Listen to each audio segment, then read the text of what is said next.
तो भाई ये देखो, मैंने फ्री बॉडी डायग्राम का एक क्वेश्चन ले लिया है। बहुत बढ़िया क्वेश्चन है। ये कह रहा है कि ये एक जो है, ये एक वॉल है, फिक्स वॉल है।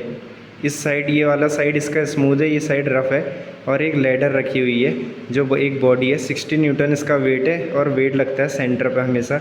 मतलब ये 1.5 इधर आधे पे लगेगा और इधर से लगेगा 2 पे, है ना। तो अब ये बोल रहा है कि सारी रिएक्शन बताओ अगर लेटर जो है इक्विलिब्रियम में है। इक्विलिब्रियम मतलब सारी जो इक्वेशन है Fx equal to 0, Fy equal to 0 और मोमेंट इक्वल टू 0 फॉलो करेगी। लेटर का मोशन नहीं हो रहा है। और स्मूथ में मैंने बताया था खाली नॉर्मल रिएक्शन आएगी, क्योंकि फ्रिक्शन तो लगेगा नहीं क्योंकि स्मूथ है। और रफ़ में क्या होगा, नॉर्मल रिएक्शन भी आएगी। और जहाँ को जो लेडर है ये मूव कहाँ करना चाहिए, फिसलना चाहिए ना। ये पॉइंट फिसलेगा तो वो आगे बढ़ेगा, लेकिन ये इक्विलिब्रियम में तो ये आगे जाने की टेंडेंसी रखती है, तो फ्रिक्शन आएगा उल्टी साइड। तो रफ़ चीज़ है ये, एक रफ़ यहाँ पर ऐसे है। इतना भी ये समझो खाली फ्रिक्शन फोर्स आता है रफ़ सरफेस में। बाकी फ्रिक्शन की पूरी कहानी होगी जब हम चलेंगे डायनेमिक्स में, जहाँ पे फोर्स को डिस्कस करेंगे डिटेल में। और एफबीडी अब लेडर बनाएंगे अब, ठीक है। अब लेडर ये बना दी। मैंने बताया था कि जहाँ पर फ्लैट सरफेस होता है नॉर्मल रिएक्शन आती है, N2 होगी।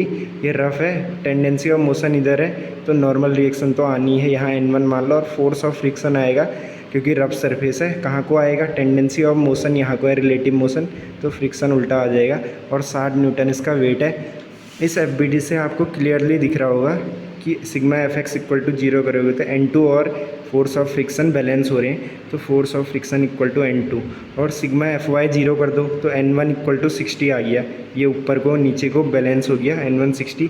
लेकिन ये देखो दोनों अननोन है अभी, तो उसके लिए क्या करना है, एक पॉइंट के अबाउट मूवमेंट लो। अब देखो यहाँ ज़रूरी हो जाता है, अगर बी पॉइंट को आप लोगे तो N1 और फ्रिक्शन और 60 ये 3 की वजह से आपको लेना पड़ेगा मूवमेंट। लेकिन वहीं अगर आप ए पॉइंट के अबाउट लोगे मूवमेंट तो 2 ही फोर्स की वजह से आएगा, 60 और N2। तो ये बहुत ज़्यादा इंपॉर्टेंट है। ये एक ट्रिक बन जाती है और आपका टाइम बचाती है, वरना आप कैलकुलेशन में इन्वॉल्व हो जाओगे और गलती होने के चांसेस बढ़ जाएंगे एग्ज़ाम में।